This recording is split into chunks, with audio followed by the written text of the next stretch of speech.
Samedi 9 décembre 2023, à Roland-Garros, Tony Yoka affrontait le Belge Riyad Mehri. Un adversaire décrit comme étant largement à sa portée mais qu'il n'a pas réussi à battre.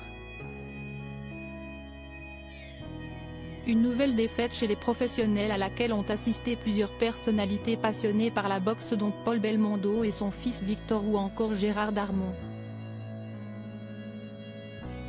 Le 6e prime de la Star Academy 2023, marqué par l'élimination de Margot, n'était pas le seul événement de taille samedi 9 décembre. Tony Yoka était lui aussi sous les feux des projecteurs et l'enjeu était de taille. Depuis qu'il est passé professionnel après son sacre aux Jeux Olympiques de Rio en 2016, la même année que son ex-femme Estelle Mosley, Tony Yoka n'a remporté aucun combat. Celui d'hier soir l'opposant au Belge Riyad Mehri devait permettre de conjurer le mauvais sort. Il n'a rien été. Transformé pour accueillir un match de boxe donc, Roland-Garros a vu défiler plusieurs personnalités. Parmi elles, Paul Belmondo qui était accompagné de son fils Victor. Amateur de boxe comme l'était son défunt papa, Paul Belmondo perpétue cette passion avec ses enfants. Un centre d'intérêt également partagé par les acteurs Gérard Lanvin et Gérard Darmon mais aussi par le cinéaste et ex-compagnon de Laetitia Hallyday Jalil Lesper mais aussi par Oli, du duo Big Flo et Oli.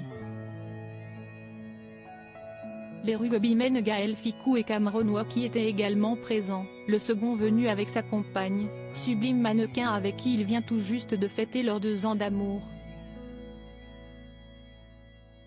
Une 3e défaite pour Tony Yoka, synonyme d'arrêt de sa carrière professionnelle. Dépassé dans tous les secteurs, Tony Yoka s'est incliné au point, 2 juges à 1, 96-94, 94-96, 96-94, contre le Belge Riyad Mehri et compte désormais 11 victoires pour 3 défaites chez les professionnels. De quoi songer à une retraite, après de telles déconvenues? Ce n'est pas la question à se poser maintenant, a éludé le boxeur français papa de 3 enfants. Tony Yoka espérait se relancer après 2 premiers revers consécutifs, qui étaient venus mettre un frein à ses rêves de conquête de la boxe mondiale. En mars, il avait chuté au point face au Français Carlos Takam, dépassé par la puissance du vétéran de 42 ans. Et en mai 2022, il avait connu son premier revers chez les professionnels, battu dans les grandes largeurs par le Congolais Martin Bakol, lui aussi vainqueur au point. Cette fois-ci, l'adversaire choisi semblait à sa portée. Venu sans complexe avec une belle colonie de supporters, Riyad Mehri s'est montré offensif, profitant de la moindre ouverture pour faire mal. Beaucoup plus petit que Tony Yoka, 2,01 m contre 1,81 m, le Belge s'est engouffré dans chaque interstice laissé par la garde perméable du champion olympique de Rio. Dans les autres combats de la soirée, les 2 jeunes frères de Tony Yoka, Axel et Victor, se sont eux imposés pour lancer la soirée, avant que le Français Voldy Toutain, chez les lourds légers, ne remporte son combat par KO.